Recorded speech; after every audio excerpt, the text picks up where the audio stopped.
আসসালামু আলাইকুম ওয়া রাহমাতুল্লাহি ওয়া বারাকাতুহু। কেমন আছেন আপনারা সবাই? আশা করি ভালোই আছেন। কারণ আজকে আমি যখন এই আলোচনাটায় আসছি, তো এই সময়টা হচ্ছে আজকে হচ্ছে আপনার কত তারিখ বলেন তো আপনারা? গতকালকে ছিল ১৯ তারিখ, অর্থাৎ অক্টোবরের ১৯ তারিখ। আপনাদের ৪৯তম স্পেশাল বিসিএস এর রেজাল্ট দিয়েছে। আর আজকে ২০ তারিখ এবং এই সুন্দর একটা সকাল। যদিও আপনাদের অনেকের কাছেই আজকে সকালটা সুন্দর না। সকালটা শুধু সুন্দর ওই ১২১৯ জনের যারা গতকাল গভীর রাতে হন্টেড ফিল্মের মতো করে, অর্থাৎ হন্টেড ফিল্ম যেমন হয় না, এরকম হন্টেড ফিল্ম বা হরর ফিল্মের মতো করে যেমন করে পিএসসি ইদানিং রেজাল্ট দিতে শুরু করেছে, সেই হন্টেড ফিল্ম দেখার জন্য যারা সেই গভীর রাত পর্যন্ত দেখেছিলেন এবং তাদের মাঝখান থেকে যে ১২১৯ জন এনজয় করেছেন ফিল্মটা, সেই তাদের জন্য আজকের এই সকালটা হচ্ছে শুভ সকাল। আর বাকি যারা আপনারা ৩ লাখ সামথিং যারা আছেন, যদিও ৫৬% পরীক্ষা দিয়েছিল, ধরেন আমি কত ধরবো, ধরেন ১.৫ লাখের উপরে, তাদের তো আর ঘুমটা হয়নি। তো তারা যারা তারপরেও সব কিছু ভেঙে সব কিছু ভুলে আমার এই ভিডিও দেখতে এসেছেন, আমি আপনাদেরকে সালাম জানাচ্ছি। কারণ জীবন মানে থেমে থাকা নয়, জীবন মানে এগিয়ে যাওয়া। যা চলে গেছে তা চলে গেছে, পাস্ট ইজ পাস্ট। এখন আপনাকে আগাতে হবে, বুঝতে পেরেছেন? তো যাই হোক, আপনারা যারা জানেন, যারা আমার ভিডিওটা আগে দেখেছেন, আপনারা অলরেডি জানেন এবং থাম্বনেল দেখেও বুঝে গিয়েছেন যে আমি আগে যে আলোচনাটা করেছিলাম সেশন 1-এ, তারই যে সর্বশেষ ধাপ বা সেশন 2 যেটা, সেটা আজকে আমি আলোচনা করতে এসেছি। অর্থাৎ 50তম বিসিএস প্রিলি এবং রিটেন আপনারা কিভাবে একত্রে প্রস্তুতি নেবেন তারই উপরে আলোচনা করতে এসেছি। সেই 6 মাসের রুটিনে, যে রুটিনটা আমি আমার আগের ভিডিওতে দিয়েছি সেশন 1-এ, সেই রুটিনে আমি তার বাকি অংশে এসেছি। অর্থাৎ আগের দিন তো বা আগের আলোচনায় তো আপনার বাংলা, ইংরেজি এবং বাংলাদেশ বিষয়গুলি নিয়ে আলোচনা করেছিলাম। আজকে আমি আপনার আন্তর্জাতিক বিষয়গুলি, গাণিতিক যুক্তি ও মানসিক দক্ষতা এবং সাধারণ বিজ্ঞান নিয়ে আলোচনা করব। অর্থাৎ রিটেনের এই 3টা প্লাস যে বিষয়গুলো বাকি থাকে পিলিতে, বিশেষ করে ধরেন ভূগোল অংশ এবং নৈতিকতা, মূল্যবোধ ও সুশাসন অংশ, এগুলো নিয়েও হালকা আলোচনা করব। ঠিক আছে? তো আপনারা যারা কষ্ট করে এসেছেন আপনাদেরকে ধন্যবাদ। আশা করি পাশে থাকবেন। তো আমরা শুরু করি, কথা আর না যাই। যে হন্টেড ফিল্ম আমরা দেখেছি রাতে, পিএসসি তো এখন ইদানিং এরকম হন্টেড ফিল্ম করে, তো আপনারা এরকম হন্টেড ফিল্মের সাক্ষী আবারও হবেন 50তম বিসিএস ইনশাআল্লাহ, যদি আল্লাহ সে পর্যন্ত নেন। তারা গভীর রাতে আসলে আমাদেরকে জাগিয়ে দেন। আমাদের ভিতর থেকে কী যে সত্তা তারা উন্মোচিত করতে চান এই গভীর রাতে রেজাল্ট দিয়ে, আমি আদৌ জানি না। তারা যে কেন এগুলো শুরু করছেন বুঝতে আমার মাথায় খেলে না। যাই হোক, তো আমরা শুরু করি তাহলে। আমি একটু পজ নিলাম, কারণ খুব সুন্দর একটা কথা হচ্ছিল, যেহেতু খুব সুন্দর সকাল। অর্থাৎ যারা এখনও পর্যন্ত পবিত্র কোরআন শরীফ পাঠে এখনও পর্যন্ত যায়নি, যেসব ছোট্ট ছোট্ট বাচ্চারা, তাদেরকে মসজিদ থেকে ডাকা হচ্ছে। এটা শুনতেও অনেক ভালো লাগে। আপনারা কিছু মনে করবেন না, আমি চুপ হয়ে গেলাম, প্লিজ কাইন্ডলি আমাকে ক্ষমা করবেন। যাই হোক, তো আমরা শুরু করি তাহলে। দেখুন, আন্তর্জাতিক বিষয়গুলিতে যাওয়ার আগে আপনাদের যেটা বুঝতে হবে তা হচ্ছে আন্তর্জাতিক বিষয়গুলির সিলেবাসটা একটু বোঝা আপনাদের দরকার। আমি একটু সিলেবাসটা যেতে চাই। দেখেন, আন্তর্জাতিক বিষয়গুলিতে যারা আপনার একেবারে নতুন, আপনারা যারা পরীক্ষা দিবেন তাদের জন্য হচ্ছে এটা খুবই নতুন একটা জিনিস, তাই আমি আপনাদের একটু বুঝিয়ে দিতে চাচ্ছি। এখানে শর্ট কনসেপচুয়াল নোটস, অর্থাৎ 12টা থেকে 10টা আপনাদের লিখতে হবে এই নোটগুলা। সেখানে থাকবে হচ্ছে 4-10-কে 40 মার্ক। নাম্বার 2-তে থাকবে হচ্ছে অ্যানালিটিক্যাল কোশ্চেন্স, এখানে 4টা থেকে 3টা লিখতে হবে। এই 3টায় থাকবে 3-15-45। আর হচ্ছে প্রবলেম সলভিং, যে অর্থাৎ থার্ড পার্ট যেটা থাকবে, সেখানে থাকবে একটা কোশ্চেন, সেখানে 15 মার্ক। বুঝতে পেরেছেন? তো এই হচ্ছে সিলেবাসটা আপনার হাতে নিয়ে বসেন, বরাবরের মতোই বলে রাখতেছি, হাতে নিয়ে বসেন। তো যাই হোক, এখন আমি চলে যাব কিভাবে এই সিলেবাসটা কমপ্লিট করবেন এবং এর সাথে কিভাবে এই প্রিলি সিলেবাসটা আপনারা কমপ্লিট করবেন। তো আমি যেটা করেছি তা হচ্ছে গতবারের মতো করে রিটেনের প্রথম নাম্বার 1, রিটেনের প্রথম 5টা অধ্যায় প্রিলির প্রথম অধ্যায়ের সাথে মিলে যায়। অর্থাৎ এই যে রিটেন দেখতেছেন, এই রিটেনের যে প্রথম 5টা অধ্যায়, এইটা প্রিলির যে সিলেবাসটা আছে না, আমি আপনাদের একটু দেখাই, কাইন্ডলি আমাকে একটু সময় দেন। এই যে প্রিলির যে প্রথম যে অধ্যায়টা আছে, সেই অধ্যায়টার সাথে পুরোপুরি মিলে যায়। অর্থাৎ প্রিলিতে ছিল হচ্ছে বৈশ্বিক ইতিহাস, আঞ্চলিক ও আন্তর্জাতিক ব্যবস্থা, ভূ রাজনীতি। এইটার সাথে এই যে রিটেনের যে প্রথম, অর্থাৎ সেকশন এর যে প্রথম 5টা অধ্যায় না, এটা সম্পূর্ণ মিলে যায়। তার মানে আপনি এই রিটেনের এই 5টা অধ্যায়ের প্রস্তুতি নিলে আপনার এই প্রিলির প্রথম অধ্যায়ের প্রস্তুতি হয়ে যাবে। বুঝতে পেরেছেন? গেল এটা নাম্বার 1। এবার আসেন 2 নম্বরে, রিটেনের 6 নংয়ের সাথে প্রিলির 5 নং, অর্থাৎ রিটেনের যেটা 6 নম্বর আছে তার সাথে প্রিলির যে 5 নম্বর, অর্থাৎ প্রিলির হচ্ছে আন্তর্জাতিক সংগঠনসমূহ এবং বৈশ্বিক অর্থনৈতিক প্রতিষ্ঠানাদি, এইটা সম্পূর্ণভাবেই মিলে যায়। ঠিক আছে? এটা পড়বেন একসাথে। এরপরে হচ্ছে রিটেনের 7 নম্বরের সাথে প্রিলির 4 নম্বর, অর্থাৎ প্রিলি 4 নম্বর হচ্ছে আন্তর্জাতিক পরিবেশগত ইস্যু ও কূটনীতি। এটার সাথে রিটেনের 7 নম্বর যে অধ্যায়টা আছে নাম্বার সেকশন এতে বা ক বিভাগে তা সম্পূর্ণ মিলে যায়। আপনারা এইগুলোকে একসাথে করেই পড়বেন। এবার আসেন সেকশন খতে। রিটেনের 1, 3, 4 অর্থাৎ সেকশন খয়ের 1, 3, 4-এর সাথে প্রিলির 5 নম্বর মিলে যাচ্ছে। আমি আর বললাম না নতুন করে, আপনারা এখান থেকে সিলেবাস থেকে দেখে নিন। 2 নম্বরে হচ্ছে রিটেনের 2 ও 5 এর সাথে প্রিলির 2 নম্বর মিলে যাচ্ছে। মিলে যখন যাচ্ছে তাহলে আপনাদেরকে এভাবে একসাথে মিলিয়েই এগুলা পড়তে হবে, বুঝতে পেরেছেন? এবং আপনারা যখন নোট করবেন তখন রিটেনের মতন করেই নোট করবেন। এখন এগুলো তো মিলে গেল, যেগুলো মেলে নাই দেখেন শুধু রিটেনের জন্য তাহলে সেইগুলোই পড়বেন। তা হচ্ছে রিটেনের যে 6 ও 7 নম্বর অধ্যায়টা আছে না, অর্থাৎ এই খ বিভাগের, এইগুলা পুরোপুরি আলাদা, অর্থাৎ এর সাথে আপনার প্রিলির কোনো অধ্যায়ের মিল নাই। তার মানে এইগুলোকে আপনার শুধুমাত্রই রিটেনের মতো করে নোট করেই পড়তে হবে। এর সাথে আর প্রিলির যেহেতু কোনো মিল নাই, এটার জন্য প্রিলির জন্য আলাদা করে পড়ার কোনো প্রয়োজন নাই, বুঝতে পেরেছেন? অর্থাৎ আমি দেখেছি মিল নাই বলতে কি 90%ই মিল নাই, ঠিক আছে? এটা শুধুমাত্র রিটেনের জন্যই পড়া লাগবে গেল, অর্থাৎ 6 ও 7 নম্বর যে অধ্যায়টা আছে খ বিভাগের এইটা। এবার আসেন গ বিভাগের। গ বিভাগে দেখেন, গ বিভাগে আপনাদের যে সিলেবাসটা আছে সেটা হচ্ছে আপনাদের প্রবলেম সলভিং যে অংশটা, এই অংশে আপনাদের নানা ধরনের রাজনৈতিক যে বর্তমান প্রেক্ষাপটে যে ধরনের ইস্যুগুলো আছে সেই ইস্যুগুলা ফুটে উঠবে। এখন এইখানে আপনাদেরকে অ্যাজ এ রাষ্ট্রদূত বা অ্যাজ এ রাষ্ট্রনায়ক হিসেবে আপনাদেরকে সেই প্রবলেমটা সলভ করতে হবে। 15 মার্কের একটা রচনা লিখতে হবে এখানে। এখন কোন ধরনের ইস্যুগুলো এখানে আসতে পারে, আমি অলরেডি আমার আগে একটা ভিডিওতে 49তম বিসিএসের একটা ভিডিওতে আমি বলেছিলাম, সরি 49 নয় 47-এর রিটেনের জন্য যে প্রস্তুতি নেবেন সেই ভিডিওতে বলেছিলাম এই বিষয়ে, কিন্তু তার সাথে এখানে আমি অ্যাড করতেছি যেহেতু 50 অনেক দেরিতে, আপনারা আরও ডিটেল আকারে পড়বেন। তো যে ইস্যুগুলো থেকে এই প্রবলেম সলভিং আপনাদের আসতে পারে তা হচ্ছে 10টা ইস্যু আছে, একটু ভালো করে খেয়াল করেন, ভালো করে খেয়াল করবেন। আবারও বলছি, নাম্বার 1 হচ্ছে ভারত এবং পাকিস্তান ইস্যু, নাম্বার 2 হচ্ছে ভারত বাংলাদেশ ইস্যু, নাম্বার 3 হচ্ছে ত্রিমুখী অর্থাৎ বাংলাদেশ ভারত পাকিস্তান ইস্যু, নাম্বার 4 হচ্ছে বাংলাদেশ মিয়ানমার ইস্যু, নাম্বার 5 হচ্ছে বাংলাদেশ ভারত মিয়ানমার ইস্যু অর্থাৎ আবার ত্রিমুখী, নাম্বার 6 হচ্ছে পাকিস্তান ও আফগানিস্তান ইস্যু। আপনারা জানেন নিশ্চয়ই 2-3 দিন আগে আফগানিস্তানের ক্রিকেটারদের পর্যন্ত মেরে ফেলছে পাকিস্তান। সো এটা একটা খুবই হট নিউজ, এবং আপনারা যখন রিটেন পরীক্ষা দিবেন হয়তোবা তখন এই ইস্যুটা আরও বেশি গভীর হবে। সো এটা খুবই জরুরি। আর হচ্ছে নাম্বার 7 ফিলিস্তিন অর্থাৎ ফিলিস্তিনের গাজা ইস্যু বা পশ্চিম তীর ইস্যু যেটাই বলেন, এর সাথে ইসরায়েলের। আপনারা নিশ্চয়ই জানেন, আজকে যখন আমি ভিডিও করতেছি আমি গত রাতে নিউজ পেয়েছি, যেটা বরাবর ইসরায়েল যে কাজটা করেছে চুক্তি ভঙ্গ তারা বারবার করেছে। তার মানে হচ্ছে ইসরায়েলিদের বিশ্বাস করার কিচ্ছু নাই। তার মানে ওদের বন্দিগুলোকে নেওয়া হয়ে গেছে, হস্তান্তর করা হয়ে গেছে। প্লাস ট্রাম্প চাচ্ছিলেন যে তিনি যেন একটা নোবেল পান, তাই তিনি একটা শান্তি চুক্তি করেছিলেন, বাট সেটা হলো না, যার কারণে সে তার মানে পূর্বরূপে ফেরত আসছে। তো এই কারণে কি হলো, সেই ইসরায়েল আবার হামলা করেছে এবং আবার মানুষকে মারতে শুরু করেছে, বুঝতে পেরেছেন? গাজায় আবার হামলা হয়েছে গেল, এটা ফিলিস্তিন গাজা ইস্যু গেল। নাম্বার 8 হচ্ছে সুমুদ অর্থাৎ যেটা সুমুদ ফ্লোটিলা, যেটা এর সাথে স্পেন এবং ইটালি এবং ইসরায়েলের যে এই যে চতুর্মুখী সম্পর্ক, এই সম্পর্কটা বুঝতে পেরেছেন? অর্থাৎ সুমুদ ফ্লোটিলা যদি একটা সম্পর্কের মধ্যে পড়তেছে না, আমি ত্রিমুখী ধরি, অর্থাৎ স্পেন ইসরায়েল এবং ইটালির মধ্যে যে টানাপোড়ন, এই সুমুদ ফ্লোটিলা নিয়ে যেটা হয়েছে এইটা গেল, এটা। এবার হচ্ছে নাম্বার 9 রাশিয়া এবং ইউক্রেন ইস্যু, আর নাম্বার 10 হচ্ছে ইউএসএ এবং ইরান ইস্যু, বুঝতে পেরেছেন? এই 10টা ইস্যু যদি আপনারা পড়েন, আমার বিশ্বাস আপনাদের এই প্রবলেম সলভিংয়ে আর কোনো নতুন কোনো ইস্যু আসবে না রাজনৈতিক বিষয়গুলো উপরে। তো ঠিক আছে, এই গেল হচ্ছে আপনাদের মানে আন্তর্জাতিক বিষয়গুলি কি কি পড়লেন। এখন বিষয় হচ্ছে কিভাবে পড়বেন।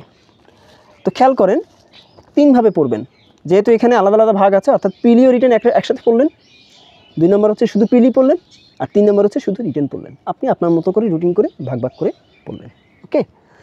এবার আসেন গাণিতিক যুক্তিতে। আমি একটু গাণিতিক যুক্তিতে যাচ্ছি, আমাকে একটু সময় দেন। গাণিতিক যুক্তি একটু সময় দেন আমাকে, জাস্ট এ মিনিট।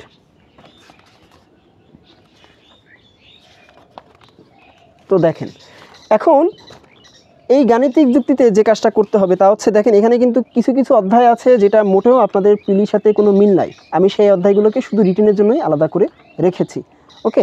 তো একটু দেখেন, আপনারা একসাথে যখন পড়বেন রিটেন এবং প্রিলি, তখন রিটেনের 1 ও 2 অধ্যায়, রিটেনের অর্থাৎ রিটেনের যে 1 এবং 2 অধ্যায় আছে, সেই 1 এবং 2 অধ্যায়ের সাথে প্রিলির 1 নং অধ্যায় মিলিয়ে পড়বেন, সম্পূর্ণ মিল, একেবারে একই রকম।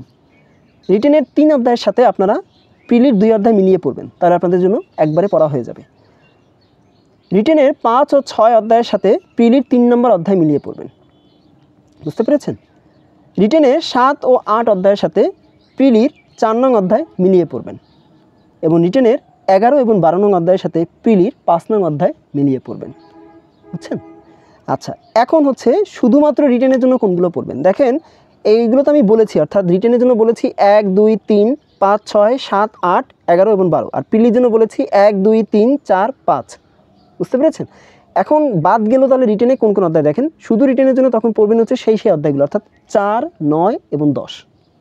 এই অধ্যায়গুলো পিলিতে কোনো আলোচনা নাই, এগুলো শুধুই আপনাদের রিটেনের জন্য করেই ভালো করে প্রস্তুতি নিতে হবে। আর আলাদা করে যেহেতু পিলি শেষ হয়ে যাচ্ছে, এখানে পিলিতে মাত্র 5টা অধ্যায়ই ছিল, তো এই 5টা অধ্যায় যেহেতু শেষ হয়ে যাচ্ছে আপনাদের আর কষ্ট করে আলাদা করে পিলি পড়তে হবে না। অর্থাৎ শুধুমাত্র এখানে রিটেনের প্রস্তুতি নাম্বার 1 আর হচ্ছে পিলি এবং রিটেনের প্রস্তুতি একসাথে নিলেই হচ্ছে, আলাদা করে পিলির আর প্রস্তুতি নেওয়ার কোনো প্রয়োজন নাই যদি আপনারা এইভাবে পড়তে পারেন। ওকে, গেল আপনার গাণিতিক যুক্তি। এবার আসেন মানসিক দক্ষতায়। তো মানসিক দক্ষতায় একসাথে যেটা পড়বেন বা যে অধ্যায়গুলো পড়বেন তা হচ্ছে রিটেনের 1 নম্বরের সাথে পিলির 1 নম্বর, রিটেনের 3 নম্বরের সাথে পিলির 5 নম্বর, রিটেনের 4 নম্বরের সাথে পিলির 6 নম্বর, রিটেনের 5 নম্বরের সাথে পিলির 3 নম্বর, রিটেনের 6 নম্বরের সাথে পিলির 4 নম্বর। বুঝতে পেরেছেন? এই গেল মানসিক দক্ষতায় মিল। শুধু রিটেনের জন্য যেটা পড়বেন তা হচ্ছে, যেহেতু আপনারা দেখছেন যে প্রায়গুলোই কিন্তু মিলে গেছে, একটা অধ্যায় রিটেনে বাদ রয়ে গেছে, তা হচ্ছে 2 নম্বর অধ্যায়টা। 2 নম্বর অধ্যায়টা যেটা ছিল আমি আপনাদের একটু দেখালে আপনারা বুঝতে পারবেন যে আমি কেন এটা বললাম। 2 নম্বর অধ্যায়টা আসলে আপনাদের পিলির সাথে কোনো মিল নাই। তা হচ্ছে রিটেনের 2 নম্বর অধ্যায় ছিল হচ্ছে অ্যাবস্ট্রাক্ট রিজনিং। আপনারা যদি একটু সিলেবাসটার দিকে তাকান দেখবেন, এই সিলেবাসটার দিকে তাকালে দেখবেন, এই যে দেখেন, এই যে দাগ দেখছেন, অর্থাৎ এই যে এই ফিগারগুলা এভাবে থাকলে অ্যান্সারটা কেমন হতে পারে, আমরা এগুলো কিন্তু দেখেছি, আমাদের পরীক্ষায় কিন্তু আসতো। সো আপনারা এইগুলা শিখবেন, এগুলা পিলিতে খুব একটা আসে না, এগুলো অ্যাবস্ট্রাক্ট রিজনিং, এগুলো আপনি যখন মানসিক দক্ষতা রিটেন দিতে যাবেন তখন আসবে। আর প্রিলির যেটা বাদ আছে সেটা হচ্ছে পিলির 2 নম্বর অধ্যায়টা। পিলির 2 নম্বর অধ্যায়টা দেখেন কি ছিল, তা হচ্ছে সমস্যা ও সমাধান, অর্থাৎ প্রবলেম সলভিং। এই জিনিসগুলো হচ্ছে কি কিছু কিছু আপনার দেখবেন যে যদি এইটা ঠেলা হয়, যদি এইটা করা হয় তাহলে এটা কি হবে, অর্থাৎ কেউ যদি আপনার কোনো গাড়ি বা কোনো কিছু ঠেলে নিয়ে যায়, কেউ যদি আপনার বাঁধিয়ে নিয়ে আসে, যেটাই বলেন, এই ধরনের যে সমস্যাগুলো আছে সেগুলো হচ্ছে সেই প্রবলেম সলভিং অধ্যায়টা। তো এইটা যেহেতু রিটেনের মানসিক দক্ষতার সাথে মিল নাই, আমি তাই এটাকে আলাদা করেছি। তো এটা হচ্ছে সেই পিলির 2 নম্বর অধ্যায়। এখন আপনারা তাহলে যেভাবে পড়বেন, যেহেতু এখানে 3টা ভাগ আছে, আপনারা 3 ভাগেই পড়বেন, অর্থাৎ পিলি ও রিটেন একসাথে পড়বেন, 2 নম্বরে হচ্ছে শুধু রিটেন পড়বেন, আর 3 নম্বর হচ্ছে পিলি পড়বেন। ওকে,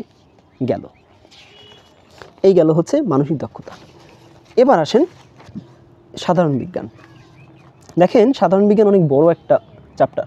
তো আপনারা এখানে যা যা একসাথে পড়বেন তা হচ্ছে সাধারণ বিজ্ঞানে যে ক বিভাগ আছে রিটেনের, সেই ক বিভাগ হতে 1 নং হতে 8 নং অধ্যায় পর্যন্ত যা যা আছে, তার সাথে আপনি পিলির সম্পূর্ণ ভৌত বিজ্ঞান যে অধ্যায়টা আছে না, ওই ভৌত বিজ্ঞান পার্টটা সম্পূর্ণ মিল পাবেন। অর্থাৎ রিটেনের 1 থেকে 8 নং যে অধ্যায়গুলো আছে তার সাথে আপনি পিলির ভৌত বিজ্ঞান অধ্যায় সম্পূর্ণ মিল। 2 নম্বর হচ্ছে রিটেনের 9 থেকে 10 নংয়ের সাথে আপনি পিলির জীববিজ্ঞান অংশে মিল পাবেন, এগুলো একসাথে পড়বেন। আর রিটেনের 11 নম্বরের সাথে আপনি পিলির আধুনিক বিজ্ঞানের মিল পাবেন, এবং তখন আপনি আধুনিক বিজ্ঞানকেও রিটেনের 11 নম্বরের সাথে মিলিয়ে পড়বেন, অর্থাৎ পিলির আধুনিক বিজ্ঞান ইকুয়াল টু রিটেনের 11 নম্বর অধ্যায়। বুঝতে পেরেছেন? এই গেল ক বিভাগ, এতক্ষণ আমি বলেছি ক বিভাগের। এইবার আসেন খ বিভাগের। এখন এই খ বিভাগ হচ্ছে আপনার কম্পিউটার। তো সেক্ষেত্রে আপনার 1 নংয়ের সাথে, অর্থাৎ খ বিভাগে রিটেনের 1 নংয়ের সাথে আপনি পিলির কম্পিউটার অধ্যায়টাকে সম্পূর্ণভাবে মিল পাবেন।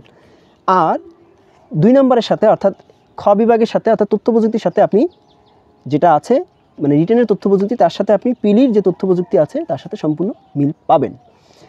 এবার আসেন গ বিভাগে। দেখেন 1 ও 2 অধ্যায়ের সাথে পিলির ভৌত বিজ্ঞানে মিল পাবেন, অর্থাৎ আপনি যদি রিটেনের গ বিভাগে যান তাহলে সেখানে 1 এবং 2 অধ্যায় যা দেওয়া আছে তা সম্পূর্ণভাবে পিলির ভৌত বিজ্ঞানের সাথে মিল। তার মানে আপনি যদি পিলির ভৌত বিজ্ঞানটা পড়েন তাহলে রিটেনের ক বিভাগের 1 থেকে 8 পর্যন্ত তো পাচ্ছেন, তার সাথে পাচ্ছেন হচ্ছে গ বিভাগের 1 থেকে 2 অধ্যায়। তার মানে দেখেন আপনি প্রায় 10টা পেয়ে যাচ্ছেন, অর্থাৎ পিলির ভৌত বিজ্ঞান ইকুয়াল টু রিটেনের 1 থেকে 10টা অধ্যায়, অনেকখানি। অনেক বিষয় কিন্তু, ঠিক আছে।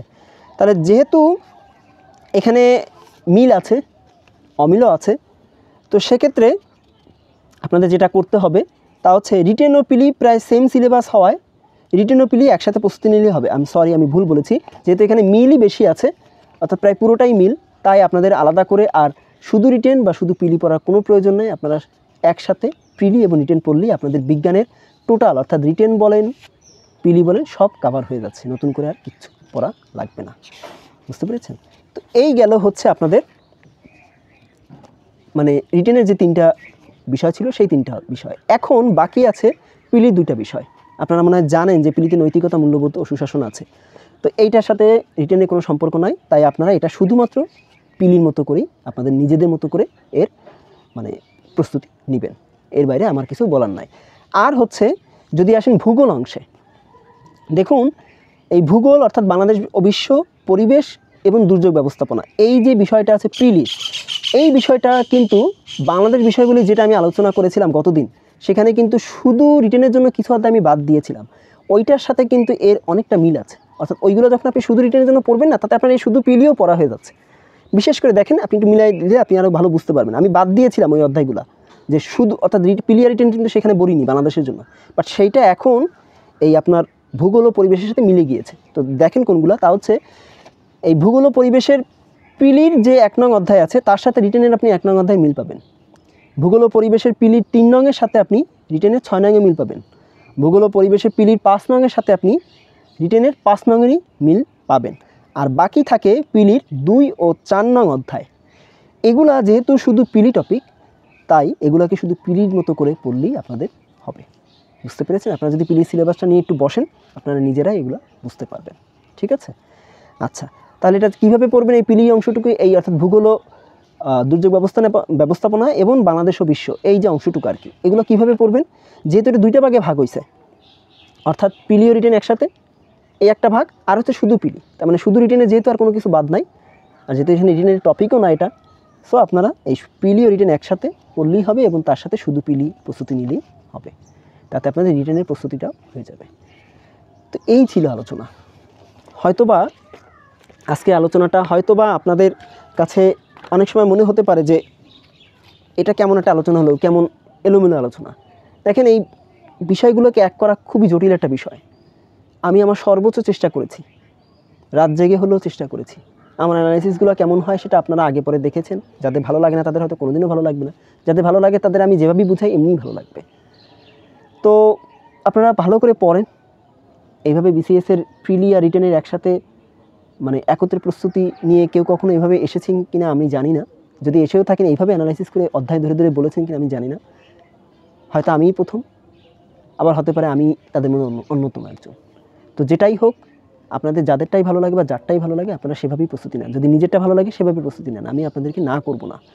আমি শুধুমাত্র দেখিয়ে দিতে এসেছি। পড়ার দায়িত্ব আপনার, রুটিন করে পড়ার দায়িত্ব আপনার। আমি রুটিন যদিও করে দিয়েছি, আমার আগের ভিডিওতে আমি বলেছি, সেখান থেকে দেখলেই হবে। তো ভালো থাকবেন আপনারা সবাই। এই সুন্দর সকাল থেকে আমি সেই 1219 জনকে, অর্থাৎ 49তম বিসিএস স্পেশাল যারা পরীক্ষা দিয়েছেন, অর্থাৎ যেখানে দ্বিগুণ মাত্র টিকানো হয়েছে, সেই 1219 জনকে আমি বিদায় দিচ্ছি হাসি মুখে। বাকিদেরও হাসি মুখে বিদায় দিচ্ছি, বাট তাদের জন্য বেশি বেশি দোয়া রইল, যাতে করে আপনারা আরও বেশি ভালো করে তাদের পর্যন্ত, অর্থাৎ যারা গিয়েছেন আপনাদের অগ্রজ, তাদের পর্যন্ত যেতে পারেন। আর একটা কথা আমি বলেছিলাম যে কাটমার্কটা এই 49 বিসিএসে 130 হবে বা তার বেশি হবে। আর আরেকটু বলেছিলাম যদি এর নিচে হয় 120 থেকে 130-এর ভিতরে, এর নিচে যাবে না। আমি আদৌ জানি না আপনারা যারা টিকেছেন তাদের কাটমার্ক কোন কোন সাবজেক্টে কেমন ছিল, আমি একটা গড়পত্তায় বলেছিলাম। তবে আমার কেন জানি মনে হয় 130-এর বেশি যারা পেয়েছেন তাদেরকেই বেশি অ্যালাউ করা হয়েছে বা তাদেরকেই অ্যালাউ করা হয়েছে। আপনারা একটু জানিয়েন যারা অন্তত পাস করেছেন, আমার চ্যানেলে যদি কেউ থেকে থাকেন আপনারা কত পেয়ে পাস করেছেন এটা জানালে আশা করি, আমরা আপনারা যদি কমেন্টে না জানাতে পারেন আমাকে ইনবক্সে জানিয়ে, আমার জন্য একটু ভালো হবে, আমি বুঝতে পারবো যে আসলে কি করতে চাচ্ছে পিএসসি আসলে মানে এখন একা ধরাছোঁয়ার বাইরে চলে গেছে। এতটুকু বলেই আমি আজকে এখান থেকে বিদায় নিতে চাচ্ছি। ভালো থাকবেন সবাই, আমার জন্য দোয়া করবেন, আপনাদের জন্য দোয়া রইল। আজকের মতো এখান থেকে আল্লাহ হাফেজ জানাচ্ছি। সবার জন্য শুভকামনা। আল্লাহ হাফেজ। আসসালামু আলাইকুম ওয়া রাহমাতুল্লাহি ওয়া বারাকাতুহু।